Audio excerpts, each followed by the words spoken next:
I think some of our big significant impacts on student safety has come from, say, our videos we've done. We've done videos on how to treat other students from bullying situations. We've also done the video I talked about earlier on school threats and things like that. The videos we do, I would say, impact our students. And the great thing about our videos, some of the videos we did on bullying and how we treat other students was done through our theater department. So it's kids they see, the kids they know. Although it's done with some acting, it's real scenarios that truly harm students. And so, if you look at situations, how students treat other students, a lot of times that's what leads to, say, your threats, say, kids feeling harmful towards themselves, those type situations. So if we can get in front of that through some sort of means of media, through getting a message out to them, to help the students understand that there is help for them. We do have great people to work with them. We have two counselors on each of our high school campuses that are certified counselors that are there to work with students and their issues. And I think that does help as well.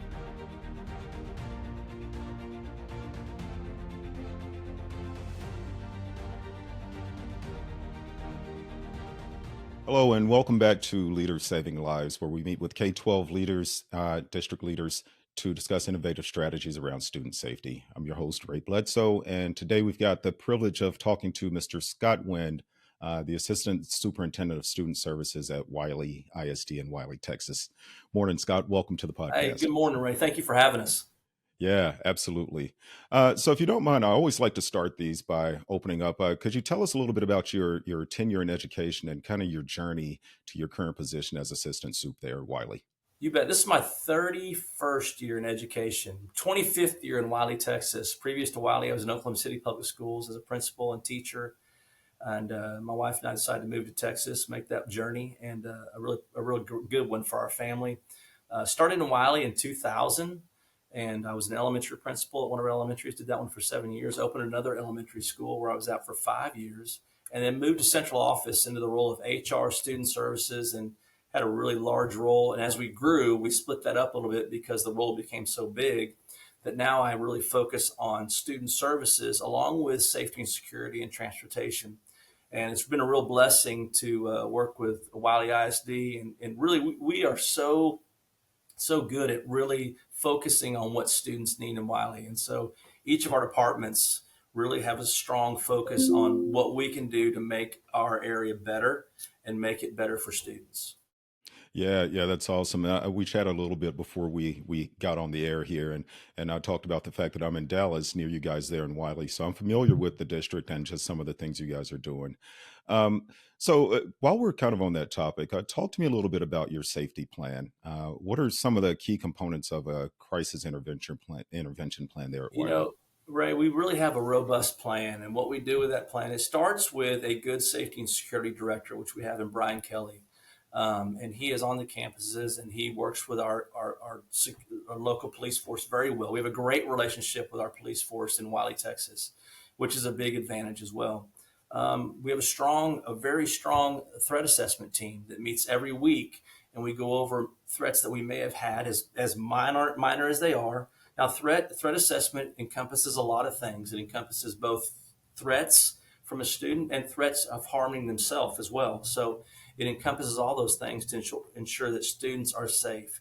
And on top of that, we also have a strong presence on all of our campuses by some sort of person that is a law enforcement, or maybe a person that is a level 3 security guard, which that came from the state mandate back in the last year, where we will have a person carrying a gun on all campuses, which is a level 3 security guard. And what we did on that one is that law came into play this year.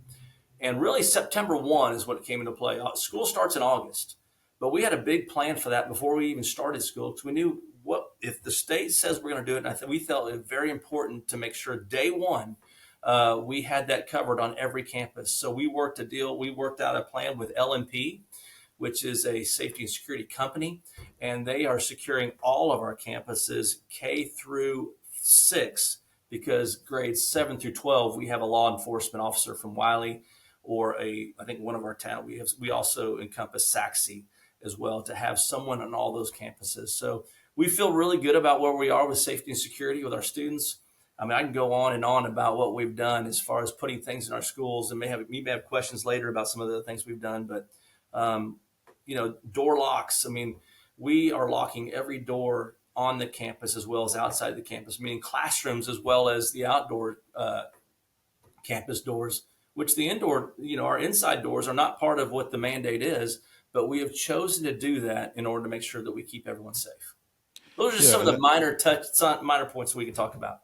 oh, that's more than minor. That's huge. Yes. And it's my understanding too. I think that some of those mandates that came down from the state were a direct result from the Uvalde shooting. Is that right? Yes, sir. It is, and truly understandably, right? Because when you look at that case, Uvalde, where it was an open door that caused a majority of the situation to happen, and even if you look at Atlanta, what happened, the person that did that looked for the first open door. So when you look at that, everything we do as far as locking doors is for a strong reason to keep people safe. Yeah, yeah, absolutely. I think I read earlier that you guys do a district-wide intruder detection audit. What does that consist of? When we do the state also does an audit, but Brian Kelly, he's done an audit before we even got started to make sure all of our doors were locked. And he started a campaign called Close, Click, Check. And on that campaign is a sign on every one of our doors on our campuses. And what it does reminds us that when we open a door, because here's the thing we know about doors. Doors aren't surefire. Sometimes our doors can have problems and we have to get them fixed. But sometimes you don't know until you check it. So our charge to our patrons, to our staff members, to our students is that when you shut a door, you shut it, you push it shut, you listen to it click, and you check it, pull it to make sure that door is shut. And that helps us secure our entire buildings. Because what we do know is that sometimes, hey man, if that door doesn't shut right, we need to call someone to get it fixed because there's a problem there. And so Brian checks our doors. Our security officers check our doors every day. And then we have the state come in doing a check on our doors as well. They do those surprise checks. Really, they tell us they're going to come in with a week or two and check our doors as well to make sure that we are secure. Yeah, how often are those audits done? Oh, we've done, gosh, 3 this year, and it's every campus gets done on your campus. So it's done throughout Yeah, the year. So by the end of the year, we'll have all 20 campuses checked. I see. Wow, that's impressive. So after those audits are completed, what actions are taken, if any actions need to be taken? Yeah, good question. We've had some, to be honest with you, we've had some doors that have not passed, or if a student actually left a door open, or a student may open a door for a person that does the check. We've had that happen where the a student left someone. So we've got to go back and train our staff, train our students, and if there's a door, we've had a couple doors over the last couple of years that have had a little hitch in them where they don't close automatically when you shut them. We go back till maintenance. Maintenance goes in and looks at the entire door and then fixes that door to make sure it will stay shut. So the one thing it does do, it keeps us aligned with making sure our doors are closing, doing what they should do, and also training our staff and students that how important this is. Yeah, yeah. And I think, there's been a really big surge in plans like that, and it's only going to make the districts more safe, right? On the line of surges, and I didn't intentionally say the word surge, but I also saw that you guys there at Wiley tend to experience an uptick in fake school threats towards the end of the school year. And I think I read that this past April it led to like 3 arrests in 1 week. Tell me about that and kind of how you guys went about discovering some of those threats. Ray, it's a good question, and we have had a little bit of an uptick in that situation. But I would say this is that the students, going back to last year and this year, those students are saying it's a joke. I didn't really mean it. It wasn't the way I meant it. I didn't mean it that way. But the problem is, no matter how you meant it, we take it seriously. The law enforcement takes it seriously, and there's an unfortunate event that happens after that happens. A lot of those kids are arrested, taken to jail, processed, those type things. So we have started a campaign not only to really work with our families, but to educate everyone on what happens when you make a threat. And I know Miss April Cunningham and our law enforcement have made a fantastic video, basically outlining that, hey, we take it seriously. And so this is what happens if you make a threat. No matter if you're joking, the threat is taken seriously, and there is an unfortunate event at the end of that no one wants to have happen. But parents need to know, students need to know what's going to happen if you make a threat. Yeah, it's a really big early lesson in accountability and It responsibility, is. right? It Is is. there a certain age group that you're seeing more of those threats come from? That's a great question. Yes, we are seeing more of that in our junior high and intermediate levels. But those students, really, it's students that range 11 through about 13 or 14, to be honest with you. And we have seen more of a surge in that area than we have in our high school kids and in our lower level kids. Really, 71% of our threats last year came between the grades 5 and 8. Wow. Wow. 71%. Yes. That's huge. It is. It's Jeez. very big, and so really our target's been that grade level, and we're doing. Actually, we're working on a lesson plan that's going to go into the teachers' hands. We hopefully this month. We've already done the video plan, and the video really lays out what will happen if you make a threat. That we don't take it. We take it seriously. There's no joking when it comes to this, but we're going to get a lesson plan involved for next month that will also have, hopefully, what we need for these kids is replacement actions. Don't do this. This is appropriate. This is not appropriate.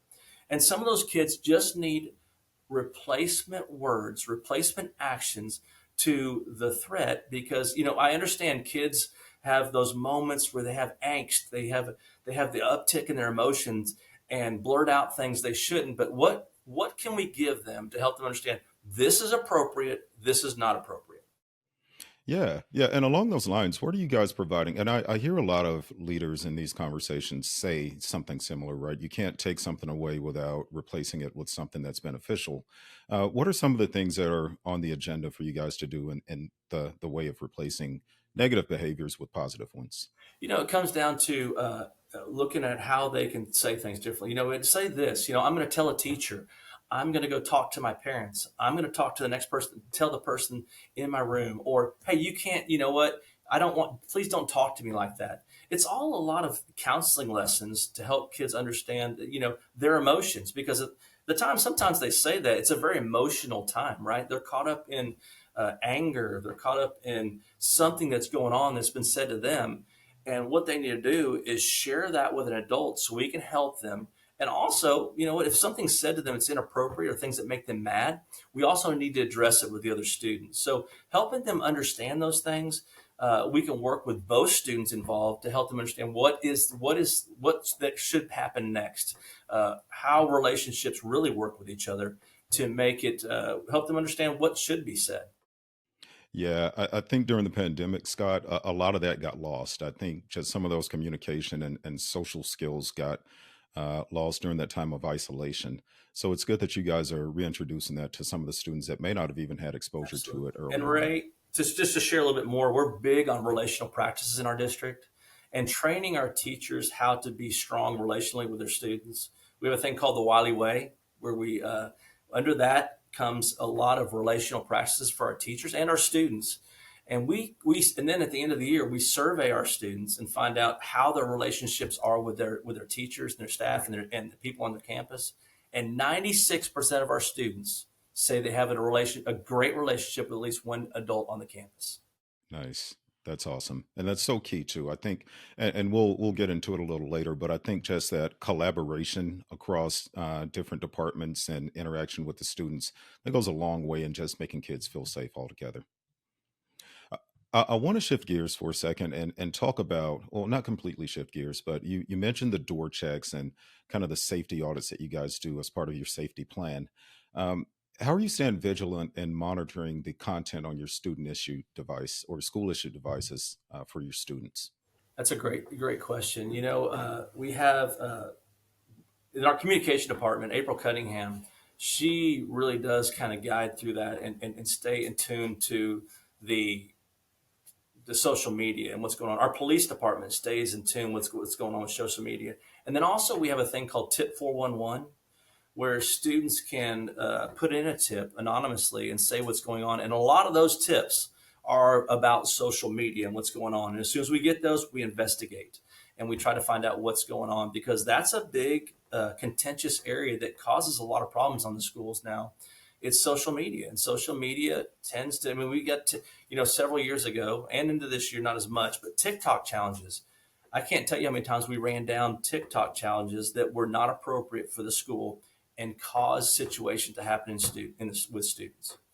Yeah, yeah, that, and there seems to be a trend and a surge of those, specifically over the past month or so. Here at Gaggle, after the Atlanta shooting happened a couple weeks back, we noticed the biggest surge that we've ever had, just in the way of people reporting false alarms and false incidents, challenges and dares and things like that that have kind of swept the nation. It's not just isolated to one specific region. I'm finding out, so that's very key.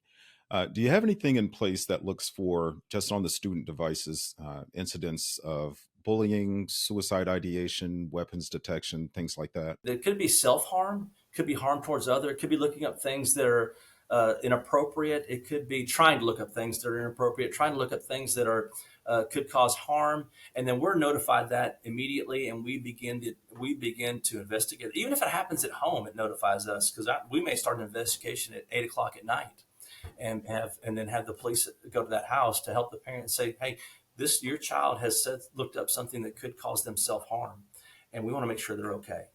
Yeah, yeah, and that's a really good way to stay in front of things, right? I think just not only the safety and security of the building and the physical security itself, but looking into those students' accounts and checking those images and making sure keywords that jump out are investigated immediately are really big, and being proactive. Speaking of being proactive, is there a time where Wiley has, I guess, implemented some proactive measures and made a significant impact on student safety? I think some of our big significant impacts on student safety has come from, say, our videos we've done. We've done videos on how to treat other students from bullying situations. We've also done the video I talked about earlier on school threats and things like that. The videos we do, I would say, impact our students. And the great thing about our videos, some of the videos we did on bullying and how we treat other students was done through our theater department. So it's kids they see, the kids they know. Although it's done with some acting, it's real scenarios that truly harm students. And so, if you look at situations, how students treat other students, a lot of times that's what leads to, say, your threats, say, kids feeling harmful towards themselves, those type situations. So if we can get in front of that through some sort of means of media, through getting a message out to them to help the students understand that there is help for them. And we do have great people to work with them. We have two counselors on each of our high school campuses that are certified counselors that are there to work with students and their issues. And I think that does help as well. This episode is brought to you by Gaggle. Gaggle is the industry leader in protecting students' physical safety and mental well-being through best-in-class technology and people solutions. With over 25 years of experience, Gaggle analyzes billions of pieces of student online content and provides thousands of teletherapy sessions to students and staff each school year. Ready to level up student safety? Connect with Ray Bledsoe at rbledsoe@gaggle.net. Yeah, that's really important. I always like to say that, your student notification or the incident reporting or the audits, that's kind of the end result, right? That's almost a reactive response. But I think the proactive piece is a lot of what you're talking about now with the counselors and just the help that they get with mental and thought therapy, I guess. Um, Along those lines, what other resources do you guys have in place along with the counselors to help support them? I think the big thing is that our teachers are all trained in how to deal with relational practices with students. When they go out there, they don't go to their classrooms without any knowledge of how to deal with these things. So it's just getting students funneled to the right direction, helping them understand that there's a lot of people to help them.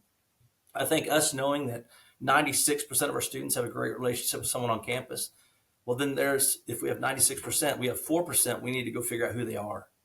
and our campuses are, and our counselors are taking that 4% and reaching out to those students and seeing what we need to do to make sure they have great relationships on our campuses to help them have a great situation at during the school day and during their school career. Yeah, and I think that speaks volumes to what you guys do internally, right? I know we mentioned earlier just talking about collaboration across departments in the district, and there's a statement that resonates with a lot of the people that I talk to, that it takes a village to support student safety and make sure kids are safe. Um, Tell me how you guys have gotten that high number of student engagement with an adult on campus. Just your conversations internally. What's gone into that in order for you to get such a high number? I think it comes down to, first of all, what I talked about earlier is the training, but then it just comes down to our hiring practices too. We've done a great job of hiring teachers and staff members for Wylie ISD that we feel fit what we do in Wylie. And then working with the students. I mean, our superintendent does a great job. He meets with our student bodies. He has a group that he meets with every year of our student leaders, and we take information from them and how we can get better. We do a Wiley Way lesson 4 times a year to hit 4 markers. And then we try to really focus on hope in our school district, because we feel like, if students can feel great about today and about what they're doing tomorrow, we can help their career get so much better, and help them internally and also educationally. That's awesome. Are you getting much of a response from the students in the way of how that's affecting and impacting them? Is there any type of feedback metric that's in place? Great question. Yes, we survey that as well to see where they're at. We try to figure out what it is that we do lessons on our Wiley Way days, focusing on hope, focusing on grit, focusing on a lot of things. And then we get surveys back from our students on how they felt about those things. And then our superintendent also has focus meetings. He meets with certain students during lunch during the year to find out, really, our seniors, to say, okay, what was your career like? How can we get better? What was the things we need to change? And interestingly enough, this last year, many of our students said that we met with our seniors, talked about their circle time.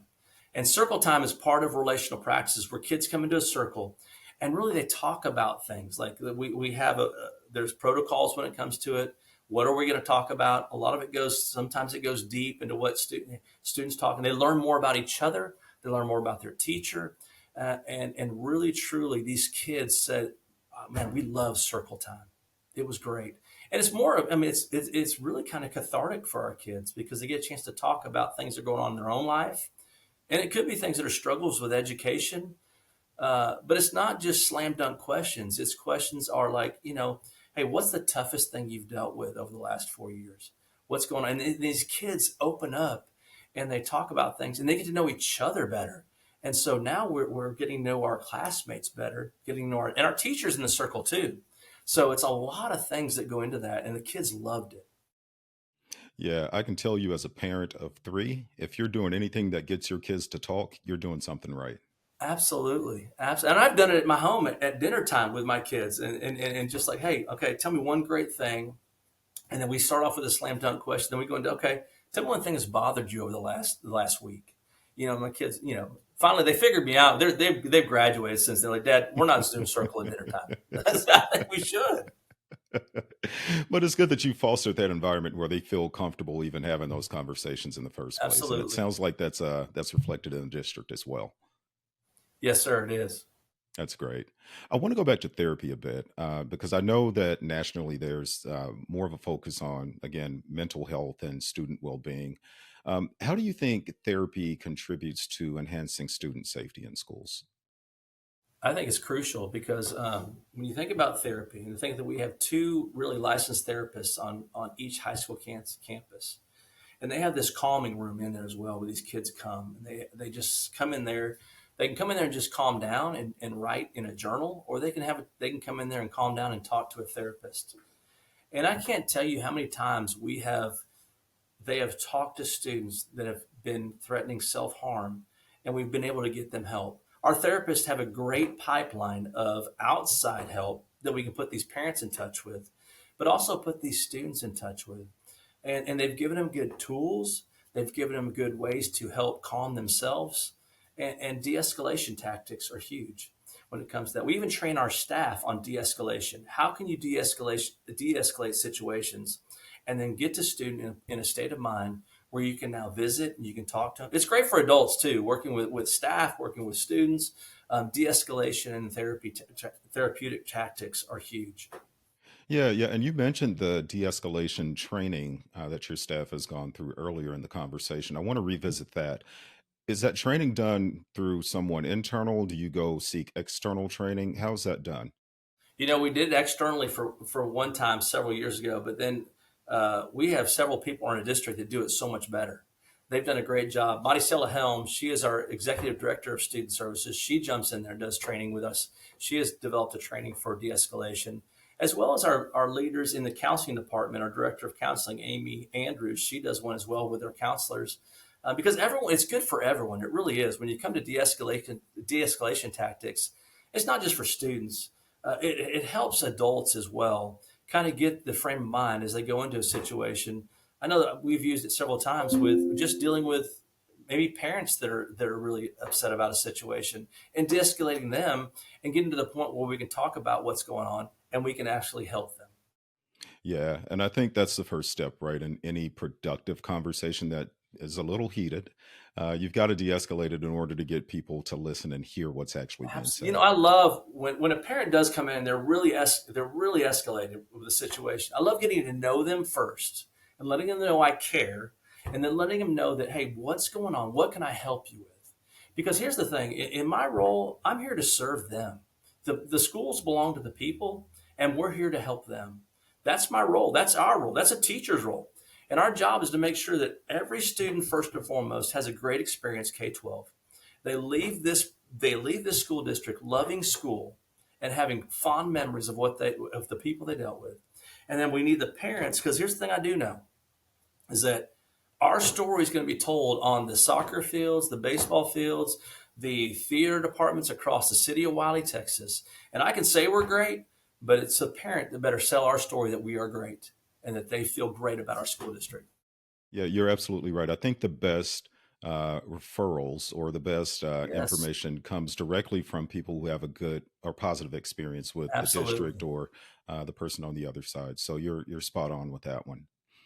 What are you doing in the community to kind of bring the focus around student safety and get parents involved? It sounds like you've got really good community engagement too.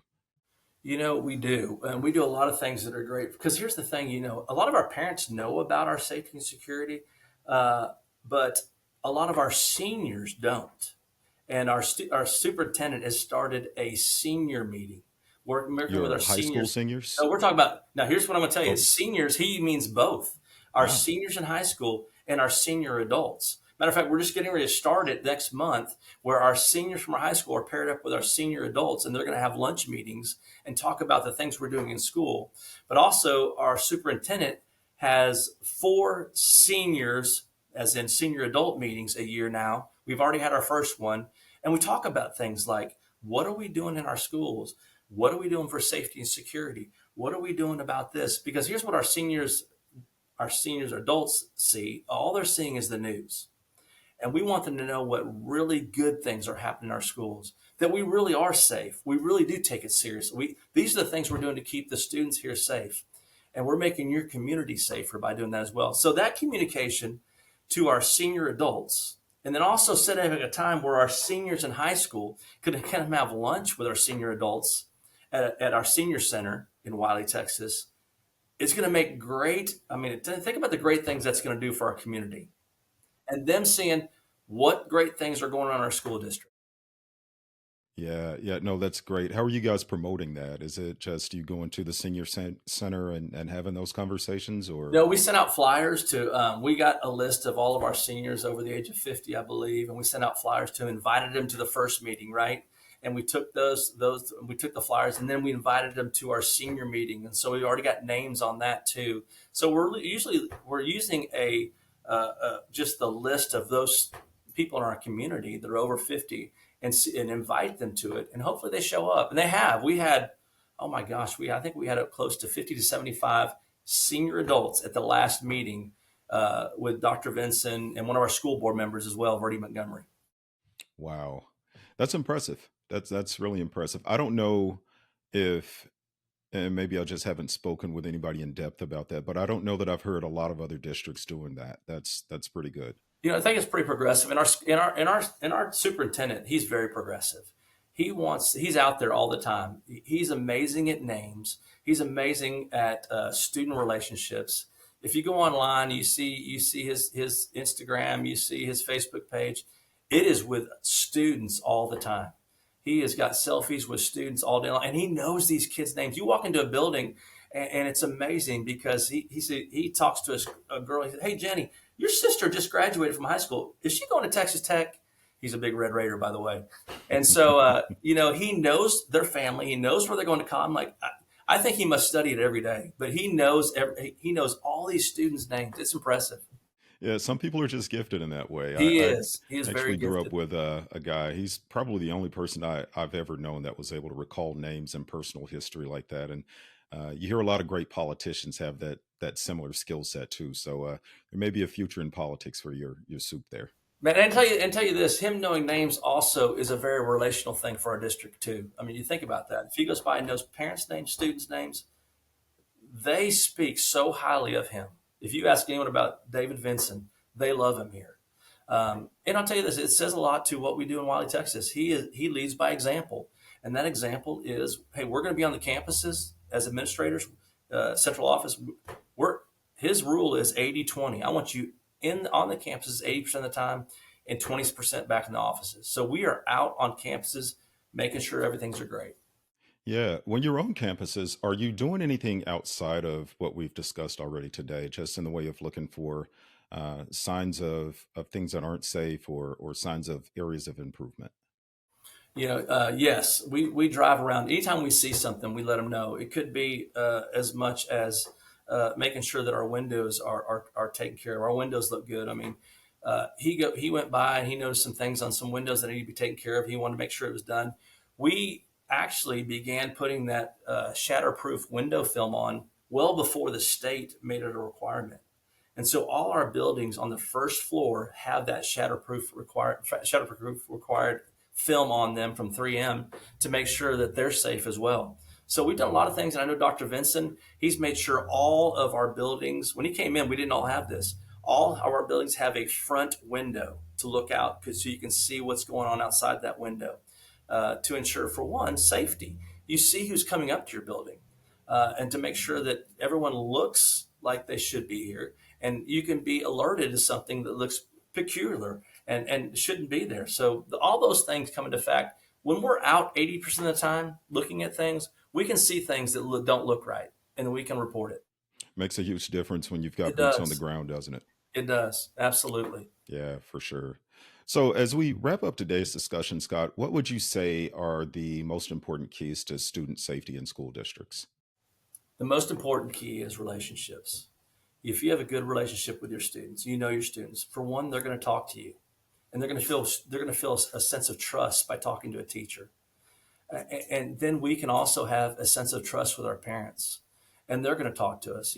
Our parents will report things or call us on tip 411 about something that their child said to someone else. And then we can intercept that and figure out how we can make it better for the child they're talking about. So relationships are number one. Number two is just making sure that everything around us helps parents feel like their child is going to school that's a school that's safe. Because here's what we do know. If safety is not taken care of first, nothing else good can happen. Safety is the number one priority to our parents right now. And we need to make sure that that is taken care of. Not just it looks safe, but it is safe. And I think we've done that with our parents. We communicate with that with our parents. They understand. They see it. They see it on a daily basis. They see the armed guard on their campus. They see that we take this seriously. And those factors help us educate each and every child. That's amazing. And it sounds like you guys are doing a ton to keep your students safe, and it does sound like that's at the forefront of what you're doing there in your seat. So Absolutely. that's appreciated and job well done. Thank you, sir. Thank you. Yeah, thank you, Scott, and we appreciate you joining us, and thank you everybody else for joining us on Leaders Saving Lives. And Until next time, stay informed and stay safe. Thank you for listening. If you found this conversation valuable, please consider leaving a review on your favorite podcast platform. It helps others discover the show and supports our mission. Don't forget to subscribe so you never miss an episode. We'll see you next time on Leaders Saving Lives.